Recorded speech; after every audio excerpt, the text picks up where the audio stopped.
ये आज स्टार्ट करेंगे हम 9th क्लास का चैप्टर होगा जो हमारा मोशन का है। देखिए इस वाले वीडियो को बनाने का हमारा मकसद है कि एएमयू का क्रैश कोर्स यानी कि 9th क्लास का +2 और डिप्लोमा इंजीनियरिंग के लिए हम करा सकें। तो देखिए इसमें हम एकेडमिक ना पढ़ा के हम इसमें कंपटीशन बेस पढ़ाएंगे, ठीक है। तो आइए आज स्टार्ट करते हैं। इससे पहले हम अपना कंटेंट लिख लेते हैं, क्या हमको पढ़ाना क्या क्या है। देखिए चैप्टर होगा 9th क्लास का 8th चैप्टर मोशन। इसमें हम मोशन के बारे में पढ़ेंगे।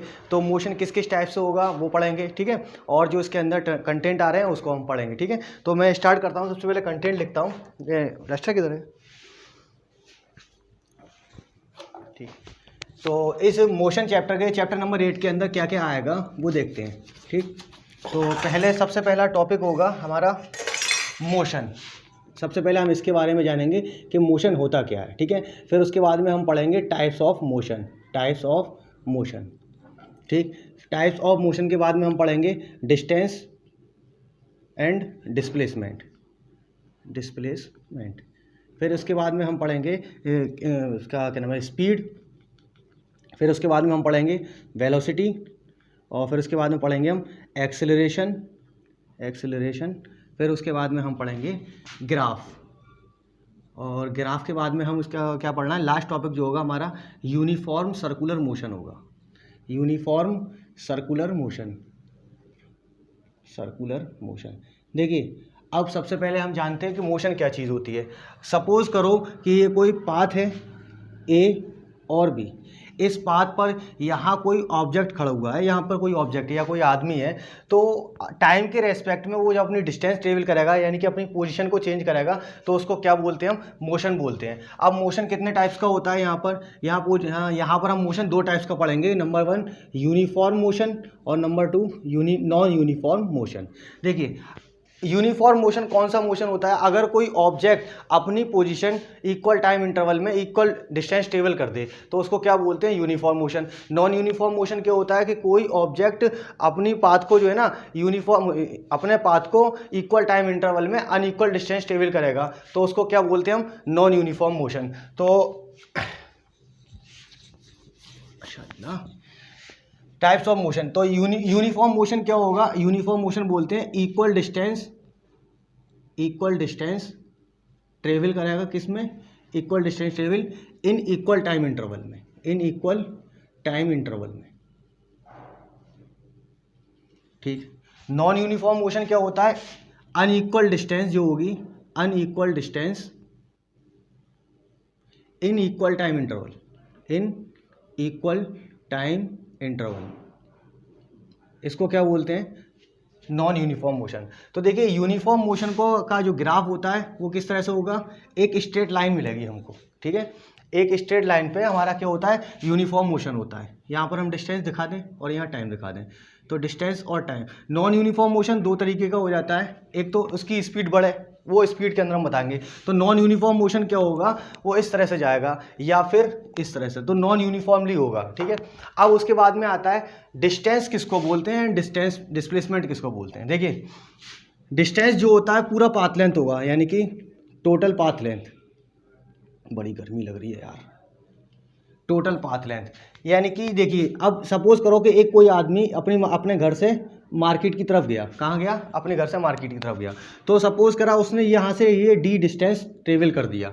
डिस्प्लेसमेंट क्या होगा, अपने पास से वो कितना हटेगा तो उसको क्या बोलते हैं, डिस्प्लेसमेंट बोलते हैं। सपोज करा ए से बी गया और फिर वो रिटर्न हो गया, रिटर्न हुआ इस पॉइंट पर आ गया, सी पॉइंट पर। तो देखिए डिस्प्लेसमेंट यहाँ से निकालेंगे इसका तो कितना, ए सी डिस्प्लेसमेंट है, और अगर बी से निकालेंगे तो बी और सी ये डिस्प्लेसमेंट हो जाएगा, ठीक है। अब उसके बाद में आती है स्पीड। स्पीड किसको बोलते हैं, ये सब हो गया। स्पीड बोलते हैं डिस्टेंस और टाइम के रेशियो को। किसको, डिस्टेंस और टाइम के जो रेशियो होगा उसको हम क्या बोलेंगे, स्पीड बोलेंगे, स्पीड, ठीक। स्पीड क्या है, the ratio of distance and time, distance and time, इसका रेशियो क्या कहलाता है, स्पीड कहलाता है। स्पीड का फॉर्मूला होता है speed is equal to distance upon time, distance upon time, ठीक।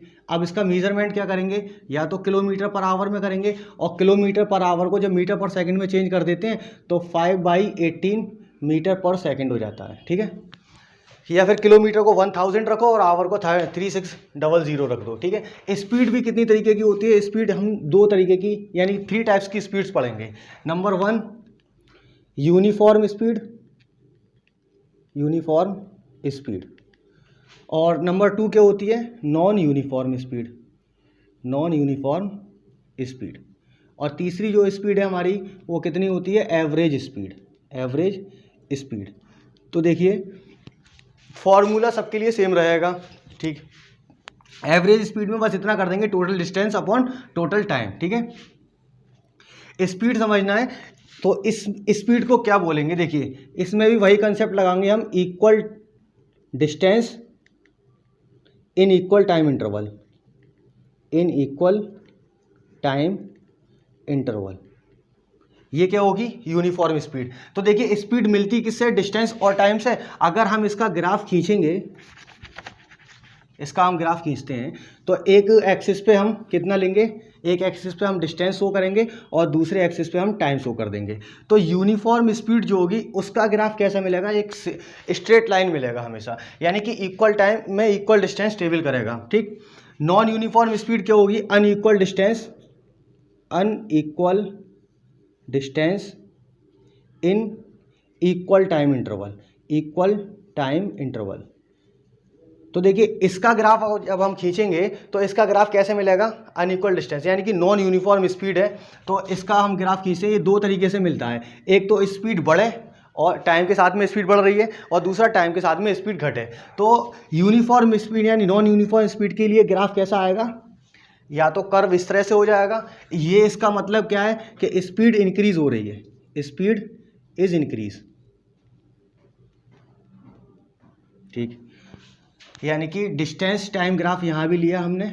और अब अगर दूसरा ग्राफ हमको इस तरह से मिलता है तो इसका मतलब क्या है, speed is decrease, speed is decrease, speed जो है घट रही है। एवरेज स्पीड क्या होती है, टोटल डिस्टेंस और टोटल टाइम। सपोज कीजिए ये कोई पाथ लेंथ है ओ ए बी, अगर कोई ऑब्जेक्ट है ओ से ए चल रहा है, d1 डिस्टेंस ट्रेवल कर रहा है, ठीक, और यहाँ पर कितना डिस्टेंस ट्रेवल कर रहा है, d2, और टोटल डिस्टेंस इसका कितना हो गया, d। ओ से ए जाने के लिए इसने टाइम कितना लिया, t1 लिया, और ए से बी जाने के लिए इसने टाइम कितना लिया, t2 लिया। तो इसकी जो एवरेज स्पीड होगी वो कैसा फॉर्मूला हो जाएगा, average speed is equal to total distance upon total time. ये होगी हमारी एवरेज स्पीड, ठीक है। अब स्पीड के बाद में क्या आती है, डिस्प्लेसमेंट। डिस्प्लेसमेंट समझ में आ गया था। स्पीड के बाद में आती है वेलोसिटी। वेलोसिटी भी 2 टाइप्स की होगी, 3 टाइप्स की, यानी कि uniform velocity, non uniform velocity और एवरेज वेलोसिटी, ठीक है। अब एवरेज वेलोसिटी का वहां पर 2 कंसेप्ट हो जाएंगे, ठीक है, जो हम अभी आपको बाद में बता देंगे। स्पीड हो गई, अब उसके बाद में वेलोसिटी। इनके स्केलर और वेक्टर क्वांटिटी की मैं बात नहीं करूँगा क्योंकि वो 9th का आउट ऑफ सिलेबस है, 9th में नहीं है, ठीक है। एवरेज स्पीड यानी कि दूसरा टॉपिक क्या है हमारा, वेलोसिटी, ठीक है।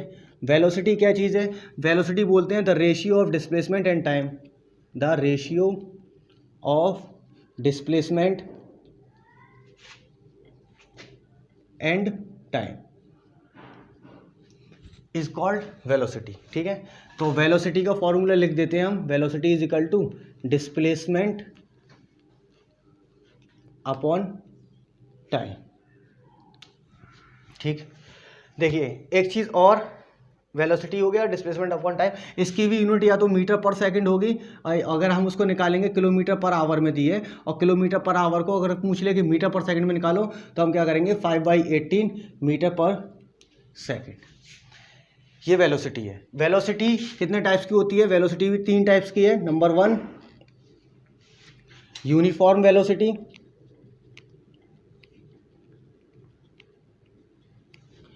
दूसरा non uniform velocity, non uniform velocity, तीसरी हमारी क्या होती है, एवरेज वेलोसिटी। क्या होती है, एवरेज वेलोसिटी,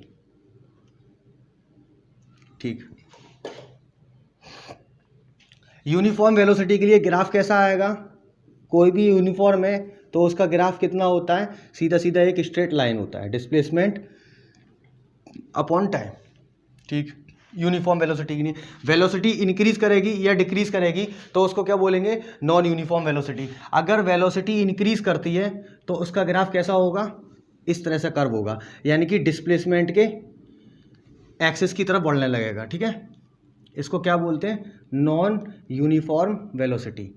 और ये वाला ग्राफ है, इसका मतलब क्या, वेलोसिटी डिक्रीज हो रही है, टाइम के एक्सिस पे क्या करेगा, ग्राफ टाइम के एक्सिस की तरफ चले जाएगा, तो इसको क्या बोलते हैं, इसको भी नॉन यूनिफॉर्म वेलोसिटी बोलते हैं। लेकिन इसमें क्या होता है, वेलोसिटी इंक्रीज होती है, क्या होती है, इंक्रीज, और इसमें वेलोसिटी क्या है, वेलोसिटी डिक्रीज हो रही है, ठीक है। अब आते हैं एवरेज वेलोसिटी की तरफ। तो देखिए एवरेज वेलोसिटी को समझने के लिए फिर हम एक पाथ बनाएंगे, पाथ हमारा ए और बी होगा, ठीक है, ए और बी, ठीक। अगर इफ डिस्टेंस इक्वल है डिस्प्लेसमेंट के, देन क्या होगा, वेलोसिटी विल बी इक्वल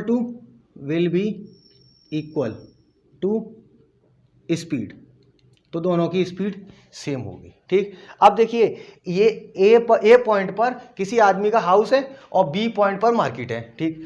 तो सपोज करा ये यहाँ से इसका टोटल डिस्टेंस कितना है, 4 किलोमीटर है, कितना है, 4 किलोमीटर, ठीक।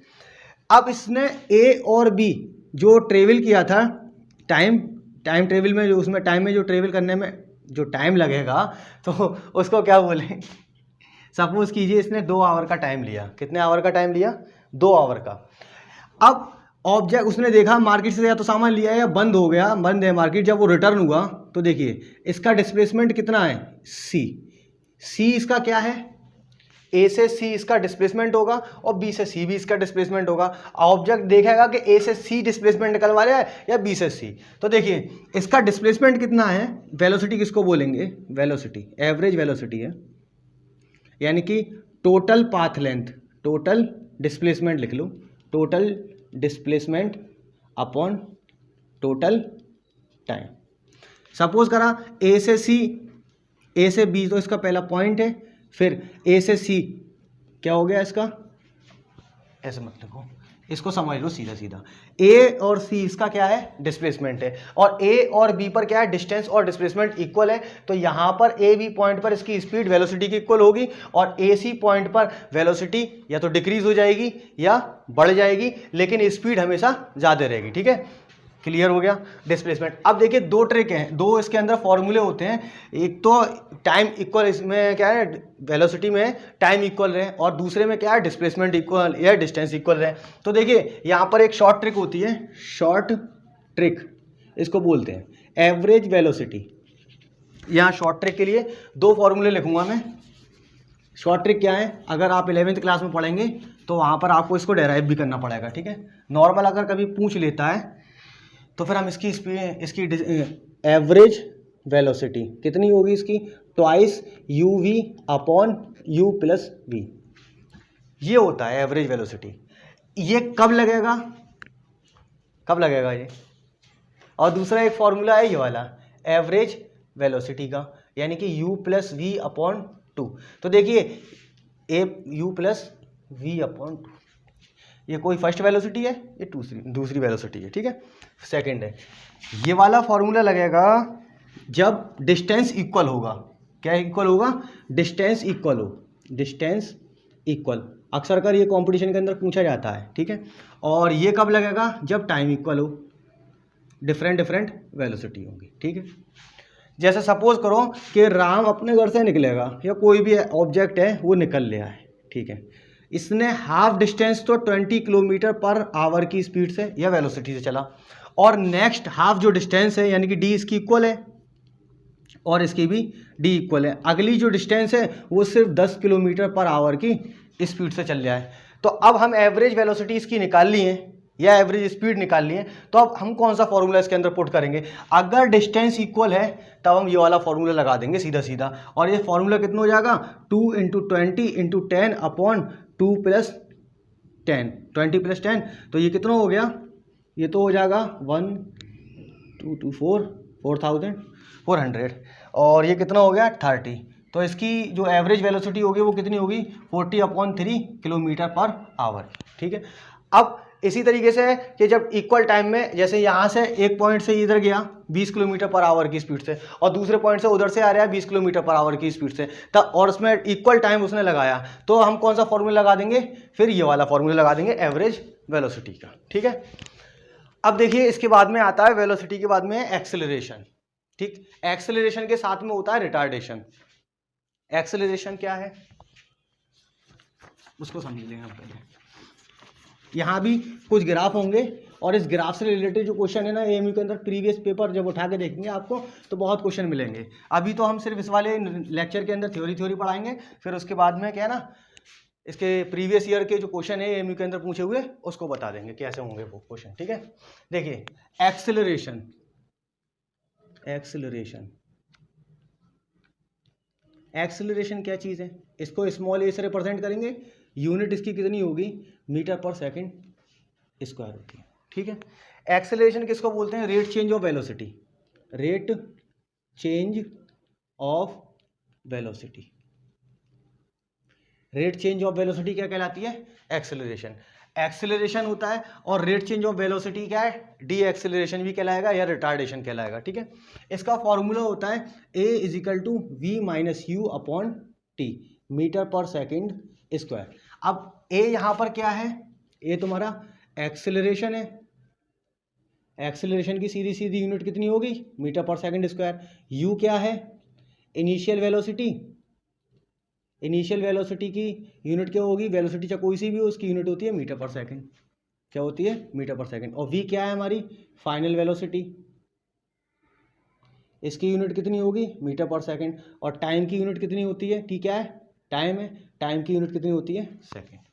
ठीक है। तो एक्सेलरेशन का फॉर्मूला हमको यहाँ मिल गया, A = रिटार्डेशन क्या होता है, रिटार्डेशन यानी कि रिटार्डेशन किसको बोलते हैं, रिटार्डेशन ये क्या होता है, नेगेटिव एक्सेलरेशन भी बोलते हैं इसको, क्या बोलते हैं नेगेटिव एक्सेलरेशन। ठीक, इसका फॉर्मूला हो जाता है A = V-U है, यहाँ पर U-V/T कर दें। ठीक है। और ये ग्राफ से अच्छा समझ में आ जाएगा मीटर पर सेकंड स्क्वायर। देखिए ग्राफ से अगर हम एक्सेलरेशन निकालेंगे तो कैसे निकलेगा, वेलोसिटी टाइम ग्राफ जो होता है वो क्या देता है, एक्सेलरेशन देता है, क्या देता है एक्सेलरेशन। ठीक, यहाँ थोड़ा सा एक्सेलरेशन हो गया, ग्राफ देखते हैं इसका क्या होगा, वेलोसिटी टाइम ग्राफ क्या बताएगा, एक्सेलरेशन। बहुत पसीना आ रहा है। एक एक्सिस पे हमने वेलोसिटी ली और दूसरे एक्सिस पे हमने टाइम लिया। ठीक, अगर कोई ऑब्जेक्ट इनिशियली स्टार्ट हो रहा है तो उसकी इनिशियल वेलोसिटी कितनी होती है, इनिशियली जब स्टार्ट होता है तो इसकी यू की वैल्यू जो होती है वो 0 होती है। ठीक है। देखिए अगर कोई ऑब्जेक्ट इनिशियली स्टार्ट हो रहा है तो उसका ग्राफ यहाँ से स्टार्ट होगा, और ग्राफ स्ट्रेट लाइन अगर हमको मिलता है तो वो क्या कहलाता है, यूनिफॉर्म एक्सेलरेशन, यूनिफॉर्म एक्सेलरेशन। ठीक, एक्सेलरेशन बढ़ रहा है, velocity time graph, velocity time graph. अब नॉन यूनिफॉर्म एक्सेलरेशन कैसे निकालेंगे, देखो इफ ये वाला ग्राफ जो होगा वो क्या बताएगा हमको, नॉन यूनिफॉर्म एक्सेलरेशन, लेकिन इसकी वेलोसिटी क्या हो रही है, बढ़ रही है, क्योंकि वेलोसिटी के यहाँ पर अगर वेलोसिटी है और ग्राफ इस तरह से जा रहा है वेलोसिटी पे, तो इसका मतलब है वेलोसिटी बढ़ रही है। यहाँ डिस्टेंस है तो इसका मतलब है डिस्टेंस बढ़ रहा है, ग्राफ इस तरह से जा रहा है। अगर यहाँ डिस्प्लेसमेंट है तो इसका मतलब उसकी वेलोसिटी बढ़ रही है। ठीक है, नहीं, इसका जो होगा ना एक्सेलरेशन बढ़ेगा, क्या बढ़ेगा, क्योंकि वेलोसिटी टाइम ग्राफ की जो स्लोप होती है वो क्या दिखाता है, एक्सेलरेशन दिखाता है। ठीक है, वो थोड़ा गलत बोल गया वहां पर। देखिए अब रिटार्डेशन की बात करते हैं। ये ग्राफ जो नॉन यूनिफॉर्म एक्सेलरेशन तो है, टाइम के उसमें जा रहा है, लेकिन इस वाले ग्राफ को हम क्या बोलते हैं, रिटार्डेशन बोलते हैं। यानी कि यहाँ पर क्या होगा, नॉन यूनिफॉर्म एक्सेलरेशन है लेकिन रिटार्डेशन हो रहा है, क्या हो रहा है, रिटार्डेशन। और अगर यूनिफॉर्मली रिटार्डेशन हो रहा है तो वेलोसिटी टाइम ग्राफ कैसा आएगा, ये यूनिफॉर्मली रिटार्डेशन है, क्या है, यूनिफॉर्म रिटार्डेशन, यूनिफॉर्म रिटार्डेशन। ठीक, यहां से हमको ये कुछ ग्राफ थे जो हमको मालूम चल गए। ठीक है, ये क्या है, नॉन यूनिफॉर्म एक्सेलरेशन। अब कोई क्वेश्चन पूछ लेता है, दो ग्राफ दे देगा, पूछेगा किसकी स्पीड ज़्यादा है, दो ग्राफ दे देगा और पूछेगा, इसमें यहाँ तो नॉन यूनिफॉर्म पे तो नहीं पूछेगा, ठीक है, क्योंकि इतना हाई नहीं है, नॉन यूनिफॉर्म तो बहुत लेवल आगे आ जाएगा। अगर इस टाइप से पूछे कि दो ग्राफ दे दिए उसने और फिर कह रहा है कि किसकी स्पीड ज़्यादा है, तो सीधा सीधा एक टेंजेंशियल होता है। क्या होता है? टेंजेंशियल। इसके ऊपर हम यहाँ देखेंगे किसका टेंजेंट ज़्यादा है।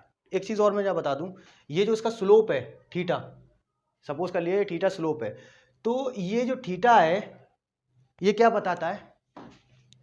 ये भी एक्सेलरेशन बताएगा, ठीक है। फिर हम यहाँ पर एक स्लोप पूछेंगे, ठीक है। फिर हम जब न्यूटन्स की डेरिवेशन करते हैं फर्स्ट इक्वेशन ऑफ मोशन, तो ए इजकल टू किसके इक्वल हो जाता है? टेन थीटा के, और टेन थीटा इजकल टू कितना होता है? परपेंडिकुलर अपॉन बेस, ठीक है। उसको बाद में देखेंगे, अब पहले हम बात कर लेते हैं, ये एक्सेलरेशन हो गया, ठीक। हाँ, एक क्वेश्चन जो लास्ट ईयर पूछा गया वो कैसा था, चलो क्वेश्चन की बाद में बात करेंगे।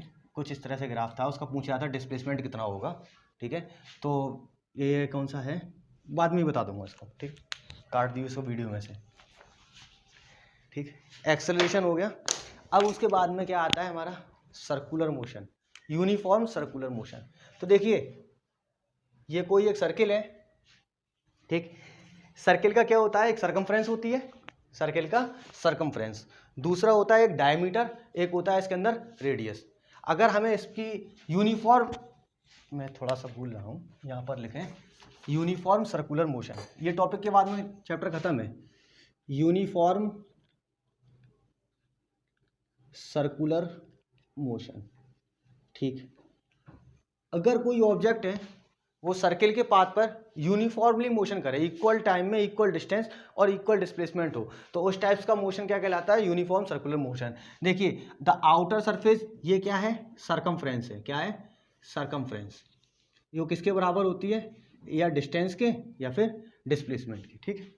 दूसरा इसका एक सेंटर होगा, सेंटर से ये इसकी क्या होती है? ओ सेंटर है, सपोज कर लिया, ये इसका आर रेडियस है। क्या है? R radius. तो इसका डायमीटर कितना होगा? टोटल डिस्टेंस जो होगी इसका क्या कहलाता है? डायमीटर। और रेडियस और डायमीटर के अंदर क्या रिलेशन है? डायमीटर इक्वल टू कितना होता है? Twice R.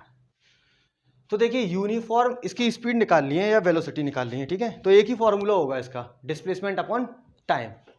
तो यूनिफॉर्म सर्कुलर मोशन की स्पीड इक्वल टू कितना होता है? डिस्टेंस या डिस्प्लेसमेंट अपॉन टाइम। तो सरकमफ्रेंस ऑफ अ सर्किल क्या होगी? वो उसका डिस्टेंस बताएगी। क्या बताएगी? डिस्टेंस, यानी कि twice pi R upon T. Total time तो यही है इसका, ठीक है।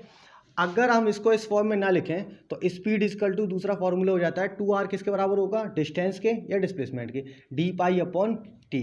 स्पीड चाहे कोई सी भी हो, उसकी यूनिट कितनी होती है? मीटर पर सेकेंड। यहाँ पर लेक्चर हो जाता है फिनिश, ठीक है। और हाँ, ग्राफ के क्वेश्चन कुछ हैं, वो अभी मैं एक बार थोड़ा सा ग्राफ का रिवीजन करा देता हूँ, ठीक। तो चलते हैं भैया, पसीना बहुत आ रहा है, बड़ी गर्मी है। ग्राफ से रिलेटेड क्वेश्चन, ग्राफ सबसे पहला हम स्टार्ट करते हैं इसका ग्राफ डिस्टेंस और टाइम का। डिस्टेंस टाइम ग्राफ रिप्रेजेंट कर देगा, कोई चार ग्राफ दे दे आपको ऐसे, ठीक है, ऐसे। फिर पूछेगा कि कौन सा ग्राफ किससे रिलेटेड है। Distance time graph, distance time graph, ठीक। देखिए पूछता है, एक इस तरह से ग्राफ है, एक इस तरह से ग्राफ है, दूसरा एक इस तरह से ग्राफ है, और एक इस तरह से। ये चार ग्राफ दिए हुए हैं। इसमें पूछता है कि आपसे यूनिफॉर्म डिस्टेंस टाइम ग्राफ है। सबसे पहले तो आपको ये देखना पड़ेगा ग्राफ है कौन सा, ठीक है। तो ये चारों ग्राफ कैसे दिए हुए हैं? डिस्टेंस टाइम ग्राफ दिए हुए हैं। यहाँ पर टाइम बढ़ रहा है, यहाँ डिस्टेंस बढ़ रहा है, ठीक। पहला ग्राफ जो है वो किसके लिए है? पहला ग्राफ है यूनिफॉर्म स्पीड के लिए, क्योंकि डिस्टेंस टाइम ग्राफ क्या बताता है? स्पीड इक्वल टू कितना होता है? Distance upon time. Speed equal to distance upon time. तो डिस्टेंस और टाइम दी है, तो डिस्टेंस और टाइम की वैल्यू क्या बताएगी? स्पीड। अगर यूनिफॉर्म बढ़ रहा है तो इस तरह से स्ट्रेट लाइन आएगा सीधा एक ग्राफ। और उसके बाद में आता है नॉन यूनिफॉर्म स्पीड, लेकिन स्पीड बढ़ रही है, ठीक है। तो कौन सा ग्राफ होगा? ये वाला, non uniform speed but speed is increase. ठीक है, उसके बाद में ये वाला ग्राफ तो हम जानते कैसा होता है, non uniform speed but speed is decrease. ठीक है, ये वाला ग्राफ क्या बताएगा, देखिए नीचे क्या दिया हुआ है, टाइम दिया हुआ है और यहाँ क्या दिया हुआ है, डिस्टेंस।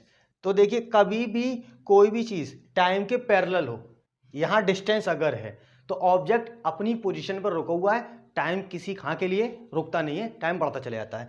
तो ये एक्सिस क्या बता रही है, ये टाइम के पैरेलल है, और टाइम के पैरेलल अगर कोई ग्राफ होगा तो वहाँ पर डिस्टेंस अगर है तो डिस्टेंस क्या है, ऑब्जेक्ट क्या करा हुआ है, रुका हुआ है अपनी ओरिजिनल पोजीशन के ऊपर। ये 4 ग्राफ हो गए। ठीक है, और इसको अगर एक ही बार में समझना है तो फिर हम क्या करेंगे, एक ग्राफ बना लें, इसमें एक लाइन इस तरह से खींच दें। तो ये क्या बता रहा है, यूनिफॉर्म स्पीड, अगर डिस्टेंस टाइम ग्राफ है तो ये क्या बता रहा है, नॉन यूनिफॉर्म स्पीड लेकिन स्पीड बढ़ रही है। ये वाला ग्राफ क्या बता रहा है, नॉन यूनिफॉर्म स्पीड लेकिन स्पीड डिक्रीज हो रही है। और ये वाला ग्राफ क्या बता रहा है, ऑब्जेक्ट रुका हुआ है। सेम यही ग्राफ किसके लिए हो जाते हैं, अगर हम यहाँ लिख दें डिस्प्लेसमेंट और यहाँ भी लिख दें डिस्प्लेसमेंट, यहाँ भी लिख दें डिस्प्लेसमेंट और यहाँ लिख दें टाइम। तो अब स्पीड हट के क्या हो जाएगा, वेलोसिटी। क्या हो जाएगा, वेलोसिटी। स्पीड हटेगी, क्या हो जाएगा यहाँ पर, वेलोसिटी, वेलोसिटी। ठीक है, और यहाँ भी क्या हो जाएगा, ये तो ऑब्जेक्ट रुका हुआ है, ऑब्जेक्ट का कोई डिस्प्लेसमेंट नहीं हुआ। ठीक है, अब एक चीज़ और, स्पीड टाइम ग्राफ हो गया, डिस्टेंस टाइम ग्राफ हो गया, वो डिस्टेंस टाइम ग्राफ हो गया और डिस्प्लेसमेंट टाइम ग्राफ हो गया। स्पीड टाइम ग्राफ हमारे को पूछेगा नहीं, एक्सेलरेशन टाइम ग्राफ भी नहीं पूछेगा। ठीक है, वेलोसिटी टाइम ग्राफ पूछता है। तो वेलोसिटी टाइम ग्राफ के बाद में बात करते हैं क्या है, इसमें बीच में एक कंसेप्ट और भूला हूँ, वो भी क्लियर करूँगा मैं। ठीक है, इस डिस्टेंस और स्पीड का ही, कैसे स्पीड वेलोसिटी नेगेटिव पॉजिटिव क्या क्या हो सकती हैं उसके बारे में वो भूल गया था मैं। अब ग्राफ है तुम्हारा वेलोसिटी टाइम ग्राफ, यानी कि एक एक्सिस पे क्या है, वेलोसिटी है, दूसरे एक्सिस पे क्या है, टाइम, यहाँ क्या है, वेलोसिटी, और फिर यहाँ क्या है, टाइम। देखिए फिर दिमाग से निकल जाएगा, मैं भी एक चीज़ पूछ लेता हूँ, बता देता हूँ। ये थीटा स्लोप है इसका, ये कोई कार ए चल रही है और ये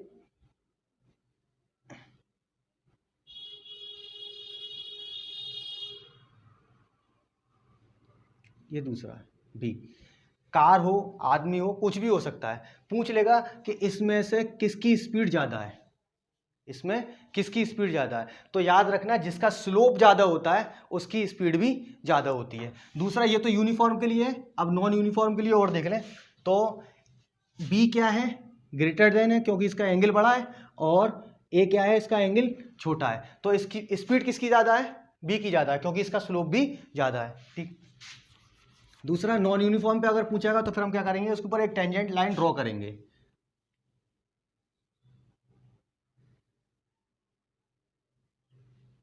ठीक, अब इसमें क्या है, हमें एक टेंजेंट लाइन ड्रॉ करनी है। टेंजेंट लाइन ड्रॉ जब हम करेंगे तो इसको छूती हुई निकलेगी इस तरह से, ये इसका थीटा है, और इस पर जब टेंजेंट लाइन ड्रॉ की तो देखिए किसका स्लोप ज़्यादा दिख रहा है, ए का या बी का, रिजवान किसका स्लोप ज़्यादा है, बी का ज़्यादा है या ए का ज़्यादा है। ये तो मैंने एक रफली खींचा है, वहाँ तो तुम्हें अच्छा खासा लिखा हुआ मिलेगा। तो किसका स्लोप ज़्यादा है, ए का ज़्यादा है या बी का ज़्यादा है, जिसका भी ज़्यादा होगा, अगर बी ज़्यादा है तो बी की स्पीड ज़्यादा है, और अगर ए ज़्यादा है तो ए की स्पीड ज़्यादा है। ठीक है, अब आते हैं, अब रिटर्न होते हैं हम वेलोसिटी टाइम ग्राफ पे, ये बीच में भूल गया था। देखिए तो वेलोसिटी टाइम ग्राफ सबसे पहले बताएगा क्या हमको, एक्सेलरेशन और क्या बताएगा, रिटार्डेशन बताएगा, और क्या बताएगा, और डिस्प्लेसमेंट। क्या बताएगा, डिस्प्लेसमेंट। डिस्प्लेसमेंट कैसे बताएगा, graph under the area, displacement graph under area. ठीक है, एरिया। सबसे पहले अगर कोई ऑब्जेक्ट इनिशियली स्टार्ट हो रहा है तो ये कौन सा एक्सेलरेशन है, यूनिफॉर्म एक्सेलरेशन। अब देखिए इसी के ऊपर हम ग्राफ खींचते हैं, तो ये क्या बताएगा इसका डिस्प्लेसमेंट, ठीक है, और डिस्टेंस भी बताएगा, क्योंकि यहाँ पर डिस्टेंस और डिस्प्लेसमेंट दोनों इक्वल है। और अगर ये ग्राफ इस तरह से आ जाए तो अब इसका ग्राफ अंडर द एरिया क्या बताएगा, डिस्टेंस और डिस्प्लेसमेंट दोनों बताएगा, ठीक है। तो अभी इसका ये क्या है, टोटल डिस्टेंस है या डिस्प्लेसमेंट है? तो याद रखना डिस्प्लेसमेंट, वो ग्राफ अंडर द एरिया जो होता है डिस्टेंस और डिस्प्लेसमेंट दोनों बताता है, ठीक है। यहाँ पर इसकी वेलोसिटी 0 है, ठीक है, क्योंकि ओरिजिन पॉइंट पे आगे जब जो न्यूमेरिकल होगा तो न्यूमेरिकल से ज़्यादा क्लियर हो जाएगा, ठीक है। और देखिए अगर हम ये ग्राफ थोड़ा सा और नीचे बढ़ा दें तो वह हाई लेवल हो गया भाई, तो हम क्या करेंगे, इसका ग्राफ, इसका एरिया जब निकालेंगे तो इसके अंदर एक ट्राइंगल ये बनना है, एक ट्राइंगल ये बनना है, फिर ट्राइंगल का हम फॉर्मूला लगाएंगे, हाफ हाइट इंटू ब्रेथ, फिर half height into breadth, height इसकी यहाँ पर वेलोसिटी बता रही होगी, और जो उसका डेप्थ, उसका बेस है वो क्या बताएगा, टाइम बताएगा, ठीक है। तो देखिए अगर हमको डिस्प्लेसमेंट निकालना है तो इसका क्या करेंगे हम, के पहले हम देखते हैं डिस्टेंस निकालना है, क्या निकालना है, डिस्टेंस। तो सारे एरिया का क्या कर देंगे, सम कर देंगे। और डिस्प्लेसमेंट निकालना होगा तो क्या करेंगे, जो एब ऑफ द एक्स एक्सिस होगा उसको तो पॉजिटिव रखेंगे, और जो बिलो द एक्स एक्सिस होगा उसको नेगेटिव रख देंगे, और फिर नेगेटिव रखने के बाद में जितना भी आंसर आएगा वो उसका डिस्प्लेसमेंट हो जाएगा, ठीक है। वेलोसिटी तो ये वाली लाइन क्या बताएगी, एक्सेलरेशन, ठीक है। अब आते हैं यहाँ पर दोबारा ग्राफ के ऊपर, यूनिफॉर्म एक्सेलरेशन, और अगर ग्राफ इस तरह से डाउन हो रहा है तो retardation. Graph under the area क्या बताएगा इसका, डिस्टेंस और डिस्प्लेसमेंट, ठीक है। अगर ऑब्जेक्ट है यूनिफॉर्म वेलोसिटी से चल रहा है तो वेलोसिटी उसकी यूनिफॉर्म है, ठीक है। तो ये वाला जो ग्राफ होगा क्या बताएगा, एक्सेलरेशन भी बताएगा, क्योंकि वेलोसिटी टाइम ग्राफ है, लेकिन कौन सा एक्सेलरेशन है, 0, क्या है, 0 एक्सेलरेशन है, क्योंकि इसकी वेलोसिटी 0 है, ठीक है। तो थोड़ा सा आगे का लेवल है, क्लियर हो गया। अब दूसरा एक चीज है नॉन यूनिफॉर्म एक्सेलरेशन, ठीक है। ये भी क्या बताएगा, नॉन यूनिफॉर्म एक्सेलरेशन, लेकिन वैल्यू क्या होगी इसकी, रिटार्ड होगी, रिटार्डेशन होगा। तो यहाँ पर पूरा खत्म हो गया, लेकिन जो बीच में टॉपिक भूला हूँ वो मैं आपको बता दूँ, ठीक है। देखिए डिस्टेंस जो होता है, डिस्टेंस ऑलवेज पॉजिटिव होता है, क्या होता है, ऑलवेज पॉजिटिव, क्लियर। और डिस्टेंस से क्या बनती है, स्पीड, तो स्पीड भी क्या होगी, स्पीड ऑलवेज पॉजिटिव, क्लियर। मतलब स्पीड और डिस्टेंस कभी 0 नहीं हो सकता। डिस्प्लेसमेंट पॉजिटिव भी होता है, नेगेटिव भी होता है, एंड 0 भी होता है, ठीक है, क्लियर। ये तीन चीजें थी। अब देखिए स्पीड तो ऑलवेज पॉजिटिव होगी, क्योंकि डिस्टेंस हमेशा पॉजिटिव रहता है। वेलोसिटी उसकी क्या होगी, डिस्प्लेसमेंट 0 है तो वेलोसिटी 0 हो जाएगी, क्योंकि डिस्प्लेसमेंट टाइम ग्राफ से हमको क्या मिलती है, वेलोसिटी, ठीक है। वेलोसिटी पॉजिटिव भी होती है, नेगेटिव भी होती है, और 0 भी होती है, क्योंकि डिस्प्लेसमेंट 0 हो जाता है। कैसा डिस्प्लेसमेंट 0 होता है, इसको भी समझ लीजिए। इसको मैं सर्कुलर पाथ पे समझाता हूँ, ठीक है। देखिए पहले इस वाली पाथ भी समझ लें, स्ट्रेट पाथ पे, क्लियर। ए और बी, ए से ट्रेवल करके कहाँ जा रहा है, बी पर जा रहा है, ठीक है।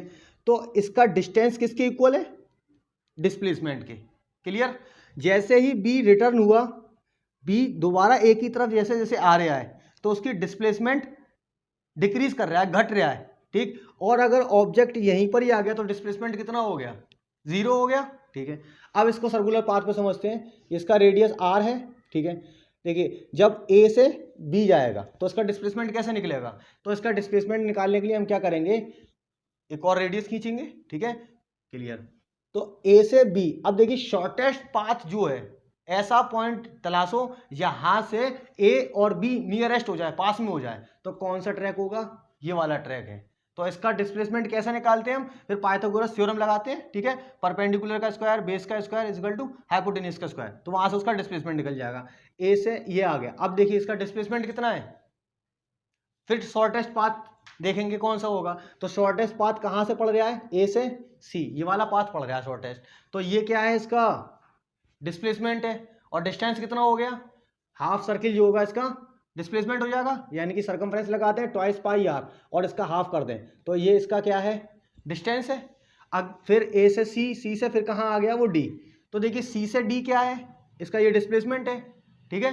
सी और डी डिस्प्लेसमेंट है। अब पूछे कि ए से डी कहाँ पर डिस्प्लेसमेंट है, मतलब ए से डी पर आने के लिए कौन सा शॉर्टेस्ट पाथ पड़ेगा, तो फिर शॉर्टेस्ट पाथ कौन सा हो जाएगा, ए और डी। तो अब ए और डी क्या है, इसका डिस्प्लेसमेंट हो गया, ठीक है। तो दोनों पाथ पर हमने देख लिया।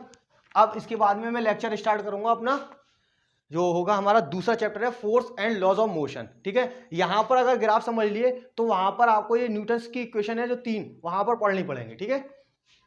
उसी से रिलेटेड होगा ये सारी चीज। फिर तीसरा चैप्टर होगा हमारा ग्रेविटेशन, चौथा चैप्टर होगा हमारा वर्क एनर्जी एंड पावर, और पांचवा चैप्टर क्या होगा हमारा, साउंड होगा। फिर इसके बाद में हम स्टार्ट कर देंगे 10th क्लास का इलेक्ट्रिसिटी, मैग्नेटिज्म, और 2 चैप्टर और है वो भी, ठीक है। अरे बता रहे बहन की